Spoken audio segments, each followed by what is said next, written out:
Meus amigos, hoje nós temos mais um episódio da nossa série A Hora da Verdade, em que eu respondo as melhores perguntas que vocês me fizeram na minha caixinha no Instagram e aqui pelo YouTube também. Então, sem mais delongas, vamos já começar a responder as perguntas de vocês. Professor, gostei muito do Jardim das Aflições, do Olavo de Carvalho. O senhor leu, gostou do livro? Sim, eu li o livro já tem muitos anos, em 2011, né? E depois eu o reli. Por volta de 2015, 2016. Certamente é o melhor livro do Olavo de Carvalho, é o livro do qual ele mais se orgulhava, na verdade, até porque a maioria dos escritos que foram publicados com o nome dele são coletâneas, né, de artigos, às vezes apostilas de cursos que foram transformados em livro, algumas transcrições de aula. Então, de livros mesmo, o Jardim das Aflições é um dos únicos, e certamente é o melhor. É o livro em que ele consegue pegar um assunto aparentemente inócuo, né?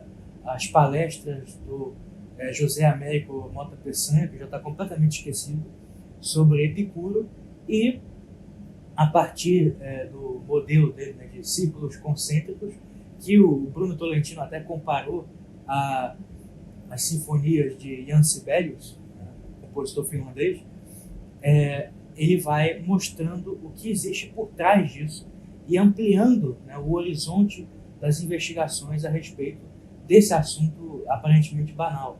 E chega a fazer uma descrição de toda a cultura ocidental e da decadência espiritual do Ocidente. Aí, notadamente, sob uma influência perennialista que nos anos 90 era ainda muito maior do que a que permaneceu até o fim da sua vida, né? Esse livro peca por muitas coisas, ele tem vários erros, alguns dos quais, justiça seja feita, o próprio Olavo reconheceu mais tarde, né?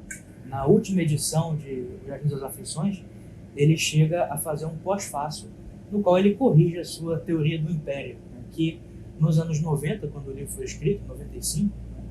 Ainda era muito próxima da teoria do império, feita na mesma época por Antônio Negri, né? E identificava o que mais tarde veio a se chamar de globalismo, né? Os esforços para a criação de uma nova civilização tecnocrática, mundial, liberal, etc. Identificava esses esforços com o poder geopolítico norte-americano. E mais tarde ele veio a fazer a interpretação neocon atual, né? Interpretação conservadora mainstream, por assim dizer, que contrapõe a soberania nacional americana à nova ordem mundial. Então ele corrigiu isso que ele cria ser um erro. Eu sinceramente não creio, eu tendo mais a opinião anterior dele. E, enfim, existem vários outros problemas nesse livro, né? Inclusive algumas observações a respeito de manipulação psicológica e programação neurolinguística, as técnicas de hipnotismo. O Olavo tinha a impressão de que isso ia dominar o mundo dentro de poucos anos, né?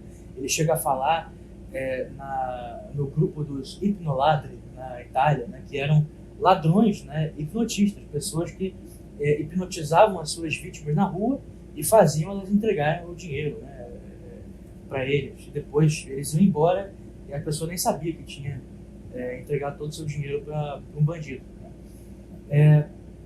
Então existem muitos problemas ali, a influência guénoniana ali é muito forte, sobretudo na interpretação que ele faz do simbolismo da cruz, né? Então é um livro que deve ser lido por pessoas que já têm uma formação filosófica boa, pujante, porque senão você vai acabar sofrendo uma influência muito forte, avassaladora, especialmente por ser um livro muito bem escrito e que traz muitas informações novas.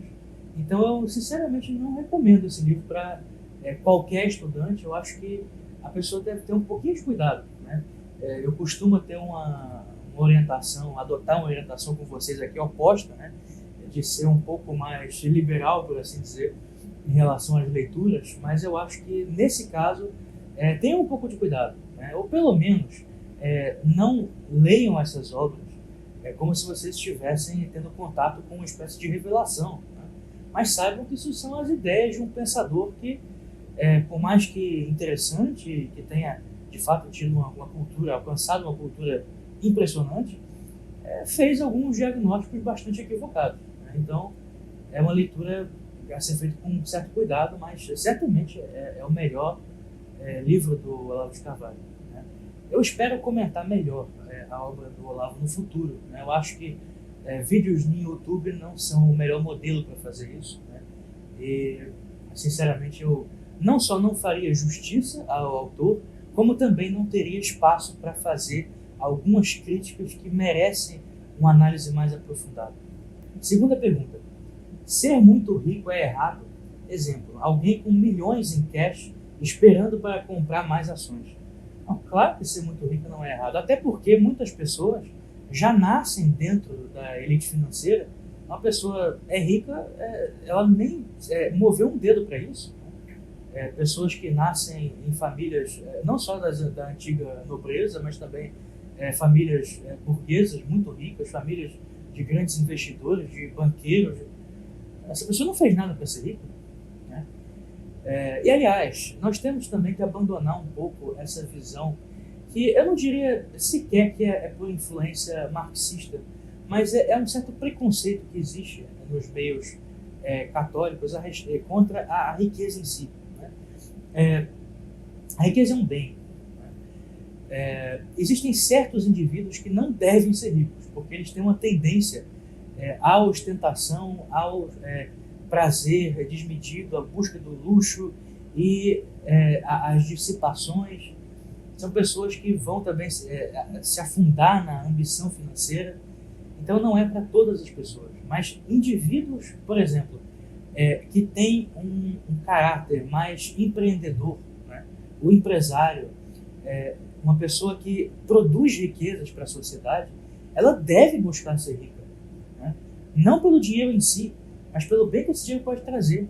O empresário, as pessoas não têm essa visão hoje em dia, ele é uma espécie de líder comunitário também. Ele tem dezenas, centenas, às vezes milhares de pessoas que dependem financeiramente dele, né?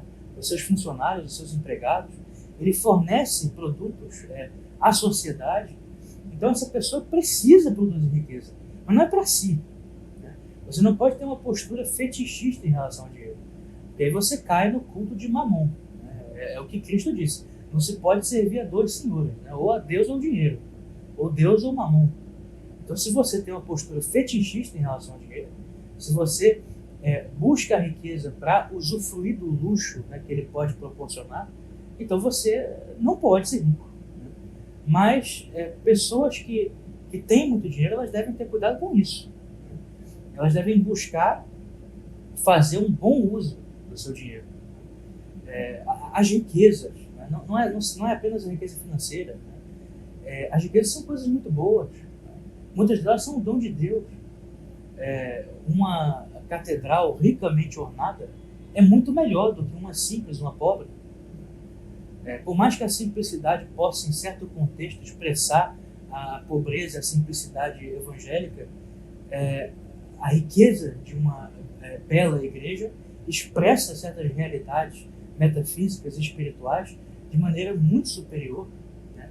E a própria beleza que esse luxo oferece acaba por elevar as pessoas que ali estão, né? Mesma coisa, os paramentos de um bispo, de um cardeal, de um papa, devem ser luxuosos, não para a glória da pessoa que está usando essas vestes, mas porque elas simbolizam algo que é maior do que o próprio sacerdote, do que o próprio bispo, né? Então, é preciso que nós tenhamos um pouco de cuidado nessa postura de ser anti-riqueza. Não, ser rico não é pecado. É claro, nós não podemos também cair na cultura da teologia da prosperidade, né? De que a riqueza é um sinal da eleição divina, então nós vamos buscar enriquecer porque isso significa que Deus gosta mais de nós. É claro que não. O próprio Cristo falou: é mais fácil um camelo passar por um buraco de uma agulha do que um rico entrar no reino do céu. Então, a riqueza, ela cria responsabilidades, ela cria tentações também para a pessoa, e ela torna mais difícil né, a vida espiritual e a própria salvação. Então, a pessoa que é rica, ela tem que ter noção das responsabilidades dela e dos desafios que foram colocados para a vida dela, como cristã. Mas, sem dúvida alguma, não há nada de errado em ser rico, nem mesmo em buscar ser rico, né? A não ser que você busque de forma fetichista. Terceira pergunta. O senhor acha que haverá uma geração boa, ou pelo menos melhor, de intelectuais depois dos de agora? Eu não sei, eu não sou vidente, né? Mas eu acho que não, infelizmente. Eu sou bastante cético em relação a isso. É evidente que o nível geral dos debates culturais no Brasil subiu nas últimas décadas, né? Até porque ele era praticamente inexistente até os anos 90. Contudo, a própria diversificação, né, do debate cultural pela formação de uma direita, pela formação de uma intelectualidade católica, isso tudo foi muito interessante, mas vai parar por aí, né? E essa intelectualidade católica, ela é católica entre aspas no máximo, né? É uma coisa muito confusa, muito caótica, na verdade. Então, eu não creio que isso vá adiante. As pessoas que estudam, que levam a sério a vida intelectual, tem muito pouco espaço. Infelizmente, esses meios já foram sequestrados, já foram tomados por certas iniciativas aí financeiras, certas panelinhas, né? Até mesmo coisas ligadas a marketing digital, que eu não vou dizer que inviabilizam, mas vão dificultar muito o crescimento de qualquer coisa. Eu acho que isso não vai muito adiante, não. E se houver alguma coisa de positivo, ainda está para aparecer, ou pelo menos para despontar. É claro que há iniciativas maravilhosas, mas elas são muito incipientes ainda e têm muito pouca visibilidade. Infelizmente, eu não acho que nós vamos ter a formação de uma grande elite intelectual brasileira e tal. Isso foi um sonho mal concebido, né, e muito mal realizado. Infelizmente, isso não vai adiante. Quarta pergunta. O que se fazer quando se sente em dúvida ou confuso sobre a própria vocação? Eu já falei um pouco sobre vocação no meu canal, se você quiser conferir. Eu vou até colocar na descrição do vídeo o link do meu vídeo sobre vocação. Mas eu realmente acredito que algumas pessoas têm uma dificuldade muito grande de lidar com isso, porque elas não percebem que a palavra vocação ela tem vários sentidos. Né? E há certos sentidos da palavra vocação em que existem pessoas que não têm vocação. É isso mesmo que vocês ouviram. Essas palavras podem ser duras para algumas pessoas, mas há pessoas que não têm vocação para nada. Existe a vocação universal do ser humano. O ser humano foi feito para o céu, foi feito para Deus. E o nosso coração não repousa a não ser em Deus, como dizia Santo Agostinho. Aliás, como dizem as Escrituras. Então, o ser humano ele foi feito para Deus. Isso aí é uma vocação universal. Em segundo lugar, existem as vocações profissionais. Então, há pessoas que têm certas habilidades, né, para certas profissões. Não se trata realmente de gosto, né, mas da capacidade de resistir a certas contrariedades no exercício de uma certa profissão. Então, existe a vocação profissional. Há pessoas que têm uma vocação profissional bastante clara, outras que não têm, né? E ficam realmente confusas e ficam buscando um estudo ou um posto ou uma atividade que vai realizar plenamente todos os seus caprichos, os seus apetites. Isso não existe. Eu sofri um pouquinho com isso na minha primeira juventude, mas eu conheço pessoas que passam dos 30 anos e ainda não sabem o que querem fazer da vida. E sinceramente, o que eu diria para essas pessoas é que elas não nasceram para fazer muita coisa. Isso não quer dizer, gente, que essas pessoas tenham um defeito, né? Elas não são menos do que as outras, que são claramente vocacionadas. É uma diferença de perspectiva, realmente.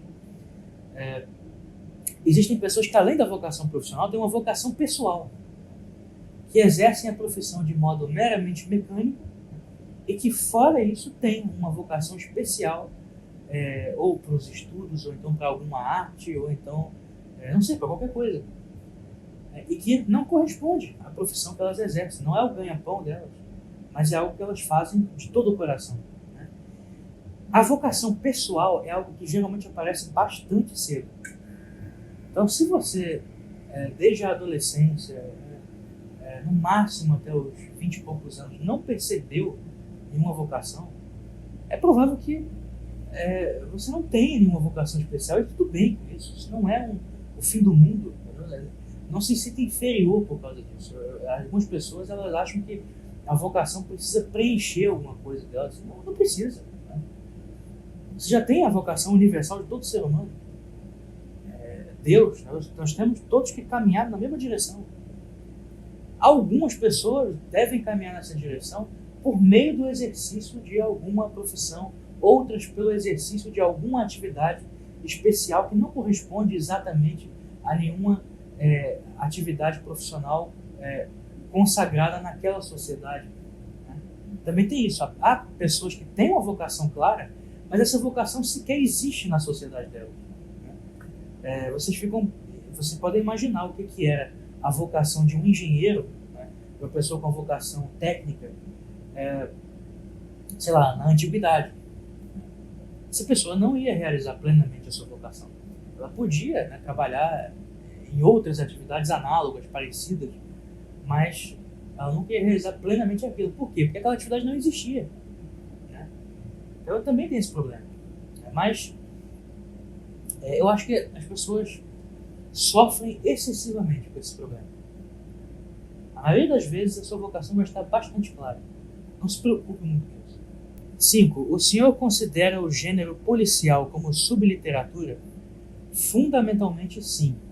Embora haja grandes obras do gênero policial ou então gênero investigativo, né, que são obras de grande literatura. Por exemplo, as histórias do Padre Brown, escritas por Chesterton. De fato, é o talento de um grande escritor que acabou emprestando a sua glória, emprestando a sua grandeza a um gênero que não é nem digno dele, mas que ele acabou elevando por causa disso. Ou, por exemplo, como Sir Arthur Conan Doyle. Né? As histórias de Sherlock Holmes são grande literatura. Né? O romance, por exemplo, A Study in Scarlet, o Estudo em Vermelho, o Estudo em Escarlate, é simplesmente maravilhoso. Não é uma história só de um crime que é desvendado por uma investigação policial. É muito mais do que isso. Né? Você tem ali quase que um romance histórico, né, que fala sobre a origem dos Mormons no século XIX e como a comunidade dos Mormons peregrinou pelo deserto e fundou Salt Lake City. É uma história simplesmente maravilhosa. Então, não tem como você reduzir aquilo ao gênero policial. Mas o gênero policial em si, ele é subliteratura. Pelo seguinte, toda história, toda obra literária, eu não falo aqui de gêneros literários. Gênero literário é gênero épico, dramático, lírico, e o romance também pode ser considerado um quarto gênero literário. Mas eu trato de gênero de livro, né? Gênero de história. Não me lembro do nome técnico que se dá isso, acho que não se dá nenhum nome técnico a isso.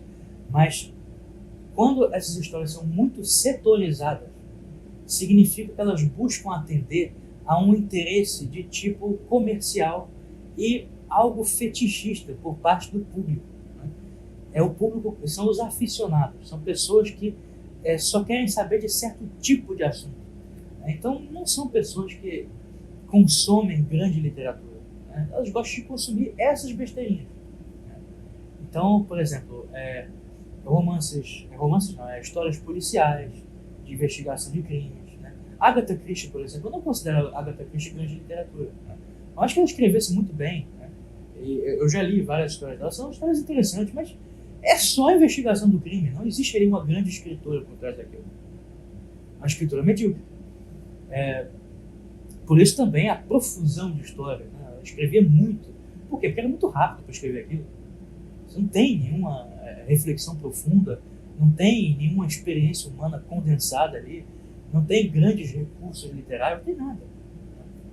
Então, tudo bem, o personagem de Hercule Poirot é interessante, é engraçadinho, mas é pobre, né? É bobo. Já é muito diferente o caso de Sherlock Holmes. Mas, enfim, é o caso dos livros policiais, dos livros de ficção científica, né? Das distopias, que também tiveram grandes escritores, né? Aldous Huxley não pode ser considerado, o H.G. Wells, não pode ser considerado subliteratura, são excelentes escritores, mas o gênero como um todo é muito baixo. Então, sim, literatura policial é subliteratura. Se você quer ler bons livros de investigação de crimes e tal, leia esses dois, Chesterton e Sir Arthur Conan Doyle. São os dois grandes escritores que trataram do tema. O resto, não vale a pena você perder seu tempo com isso. Sexta pergunta. Essa e Camilo foram melhores do que Machado? Isso não é uma pergunta, é uma afirmação com a qual eu concordo de fato. Machado de Assis foi, sem dúvida nenhuma, um dos nossos maiores escritores, um dos maiores prosadores da língua portuguesa, sim. E a sua fama internacional é justa. Só que é preciso também fazer as coisas numa escala. Não há nem comparação. Essa de Queiroz é um escritor do nível de um Gustavo Flaubert, do nível de um Tolstói, do nível de um Dostoiévski. É um grande romancista. É um homem que conhecia a sociedade portuguesa do seu tempo inteira, todos os tipos sociais ali presentes. É um homem que conhecia a alma humana a fundo, cujas obras têm de fato uma riqueza incomparável. Camilo Castelo Branco é a mesma coisa, e impressiona ainda mais, porque ele pega, me refiro aqui em especial ao romance dele que eu li, foi Amor de Perdição. Ele pega um assunto que é aparentemente banal e que já foi muito repetido. Parece quase que o enredo. O enredo parece um plágio de Romeu e Julieta. Só que a história é muito diferente. E o talento literário de Camilo Castelo Branco sobressai justamente pelo fato do seu enredo às vezes ser tão comum. Isso mostra o talento do escritor, que consegue converter isso em grande obra literária. Então, os fatores foram superiores a Machado. O estilo de Machado de Assis não me agrada muito. Eu acho ele às vezes excessivamente cínico, e é de um cinismo desagradável. As digressões que ele faz, cara o leitor, ele começa a falar com o leitor, é muito chato isso. São digressões que não têm a riqueza por exemplo, de um Victor Hugo, que faz a mesma coisa, só que fazendo reflexões sobre a história da França, até sobre Deus às vezes, é muito superior. E Machado não alcança isso. Então, ele é grande, sem dúvida. É um dos nossos maiores escritores e que merece a fama que tem. Mas não chega nem perto de um Eça de Queiroz ou de um Camilo Castelo Branco. Essa é a minha opinião. Você pode ter uma diferente, mas, de fato, vai ter algum trabalho para me convencer do contrário. E a nossa última pergunta. Mesmo rezando o rosário ouvindo Mozart, não sinto aquela emoção que deveria. Simplesmente você está fazendo a coisa errada. Você não deveria sentir emoção nenhuma. Por quê? Isso é um hábito que surgiu, primeiro com a devotio moderna, a partir da Renascença, do século XV, tempo em que foi escrita a Imitação de Cristo, mas eu não estou culpando o livro por isso. Mas isso vai se desenvolver também com a influência protestante na cultura ao longo dos séculos, mas em especial no século XX, com a influência carismática. As pessoas acreditam que vão crescer espiritualmente quando elas tiverem mais sentimentos piedosos. Isso não é verdade. Se vocês forem ler O Castelo Interior, de Santa Teresa d'Ávila, ela vai dizer que, pelo contrário, as grandes emoções, os grandes sentimentos piedosos são das pessoas que estão nas primeiras moradas. E quando ela passa pela terceira morada, que não é muito bom comparar essas duas coisas, mas é mais ou menos aquilo que São João da Cruz chama de noite escura dos sentidos, é uma primeira purgação por que passa a alma. Quando ela chega à terceira morada, ela não sente nada, ela passa por uma secura, né? E é, algumas pessoas até se desesperam com isso, mas é normal.